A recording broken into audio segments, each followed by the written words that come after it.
Skype. These are buy all the ones. By the way, almost everything we've shown today is free. Otherwise, we wouldn't put it in here because we know you don't have huge arts budgets for buying things.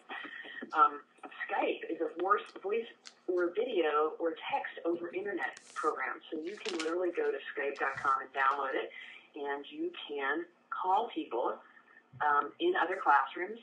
You can talk to other educators. You can do it video. You can do it audio. When you're doing an audio call, you can actually have multiple people, so you can have a conference call. There are lots of teachers out there who are using it to call one another's classrooms. We worked with some art educators this year in our project, and we taught them to call us for assistance, and they started to call one another. And to just have an opportunity to look into one another's classrooms is really powerful, especially if you're the only one in your building teaching the topic that you're teaching. It would be really nice to have a colleague somewhere else to speak with. Google also has a similar product called Google Talk, and that's there. Google Talk actually opens up within your Google Mail account, and it also lets you do audio, video, and text as well. And then the last tool, and I'm going to actually ask Jamie to talk a little bit more about it because I know she uses it a lot more than I do, is called Twitter. And I'm sure that you've heard a lot about it in the news, that everybody is tweeting, and there's all kind of funny terms that are coming around. But Twitter is something called a microblog, and I'm going to actually let Jamie talk a little bit more about it and how she uses it. Yeah, so Twitter. Twitter is one of those things. I actually use it a lot more to stay up to date than I actually do to send things, although I do send things once in a while. Twitter is nice because it's really quick. If you type a link to someone, it automatically hyperlinks it so that you don't have to do that. What it is 40 characters or less, so 40 letters or spaces or punctuation marks or fewer. You type in and you can send it out, and then people follow you, and anyone who follows you can see your tweets.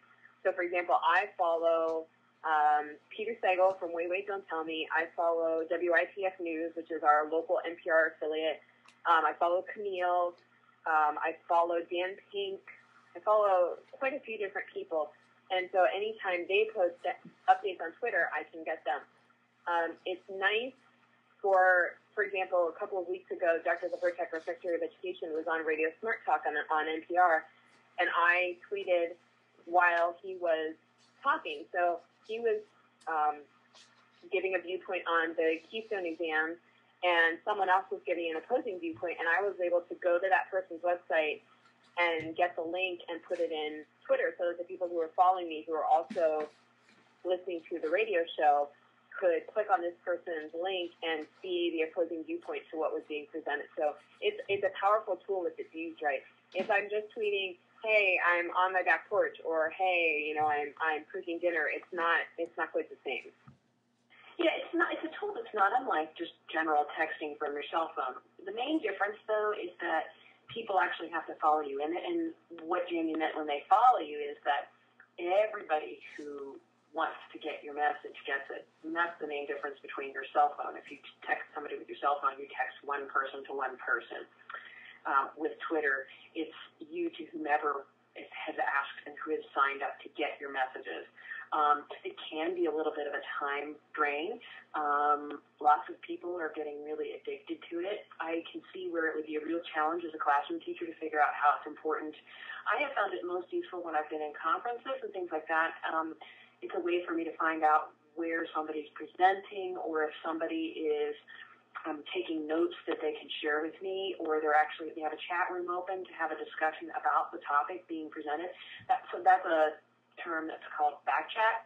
It's becoming very common in conferences for people to actually open up a chat room and have a dialogue about what the presenter is talking about while they're doing it. In fact, today in this Illuminate session, we have a chat room open, so literally Jamie and George and Rosemary could be having a sidebar discussion while I'm talking. And we sort of have. They've been sharing information on the side in the chat room. Twitter sort of lets you do that as well, and it lets you know if people are doing that, and a lot of times people post links and let you hop in. So those are 3 tools that would let you create a personal learning network and communicate with other art educators in your region or well beyond.